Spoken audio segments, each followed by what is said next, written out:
ഏതാ ചേച്ചി? കണ്ടോ മാഡം. ലച്ചു ചേച്ചി. ഓ ലച്ചു ചേച്ചിയാണോ? ചേച്ചി സുന്ദരി ചേച്ചിയാ. ലച്ചു ചേച്ചി ഏത് പാട്ടാ പാടുന്നേ? ഞാൻ പൊന്നിട്ട പെട്ടകം. പെട്ടോ? ഞങ്ങള് പെട്ടു. അതിനെങ്ങനെയാന്നറിയോ? CH അങ്കിള് പറഞ്ഞ് പൊന്നിട്ട പെട്ടകം പുട്ടല്ലി അത് കടലക്കറിയും കൂട്ടാൻ ടേസ്റ്റ് അല്ലേ. ഓ ഇങ്ങനെയാണോ പഠിപ്പിക്കുന്നത് ഇവിടെ? നല്ല ഗ്രൂമ്. അതെ ശരി. ഇനി കിട്ടട്ടെ അവന്മാരെ. ഈ ലജ്ജു ആണോ നമ്മുടെ ലജ്ജു. ലജ്ജു അല്ലേ?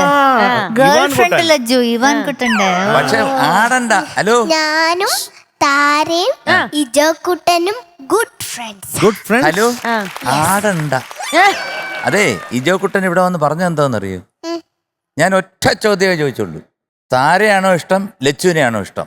അവൻ പറഞ്ഞത് രണ്ടുപേരും കൂടെ എന്നെ അടിക്കുമല്ലോ എന്നൊക്കെ ആദ്യം പറഞ്ഞിട്ട് ഞാൻ പറഞ്ഞു ഉത്തരം മാത്രം. അതിന് പറഞ്ഞു എനിക്ക് താരയാണ്. എന്നിട്ട് അവസാനം പോവാൻ നേരത്തെ ഒരു കാര്യം കൂടെ പറഞ്ഞു, പൂക്കുറ്റി അടിക്കുമ്പം താര പൂക്കുറ്റി മതിയെന്ന്. വേണമെങ്കിൽ ആ എപ്പിസോഡ് നോക്കൂ. അണ്ണാച്ചി അവൻ കളിപ്പിക്കില്ലയോ? പക്ഷെ അതുകൊണ്ട് ഒരു കാര്യം പറയട്ടെ, അവൻ പോകുമ്പോ എന്താന്നറിയോ എന്നോട് പറഞ്ഞ് എനിക്ക് ലച്ചുവാണ് ഇഷ്ടം. ആണോ? ഇതുപോലാണ് താരയും പറഞ്ഞല്ലേ ഇന്നലെ സ്റ്റേജില്. അതിന് ഇന്നലെ താലേന്റെ എപ്പിസോഡ് ഉണ്ടായിരുന്നോ? ഇന്നലെ വന്നിരുന്നോ? താരക്കുട്ടി വന്നിരുന്നോ?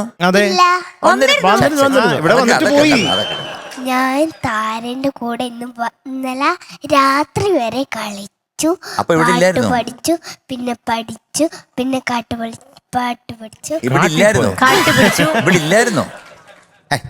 ഇവിടെ ഇടയ്ക്ക് വന്നിട്ട് പോയി. എന്തായാലും താര ഞാൻ പോയി കഴിഞ്ഞ ഇത് എല്ലാരോടും പറയണേ, പക്ഷെ ഈ ജോക്കൂട്ടിനോട് പറയണേ. എനിക്കറിയില്ല.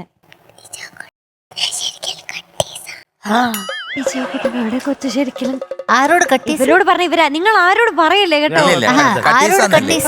ഇജോക്കുട്ടനോട് കൊച്ചു ശരിക്കും കട്ടീസ. എന്തിന് എപ്പിസോഡ് എത്തുമ്പം കണ്ടിയുണ്ട്. ഇല്ല ഇത് കട്ട് ചെയ്യണേ. എന്താ പ്രശ്നം നിങ്ങൾ തമ്മിൽ? അതൊന്നുമില്ല. ഇവൻ പോവാൻ സമയത്ത് ഞാൻ എന്താക്കി അവരോട് പറഞ്ഞ്, എടാ ഞാൻ ശരിക്കലും നിന്നോട് കട്ടീസായിരുന്നു, ഞാൻ നിന്നെ പറ്റിക്കാൻ വേണ്ടിട്ട് മിണ്ടീസാക്കിയാണ്. അതെന്തിനായിരുന്നു കട്ടീസായതെന്ന്?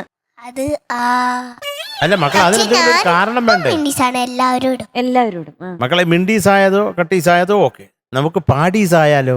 അതെ, പാടിയാലോ? അപ്പൊ മക്കളെ ഒരു കാര്യം ചെയ്യേ, പാടിക്കോ. പക്ഷെ എന്റെ ഉപദേശം സ്വീകരിക്കണം.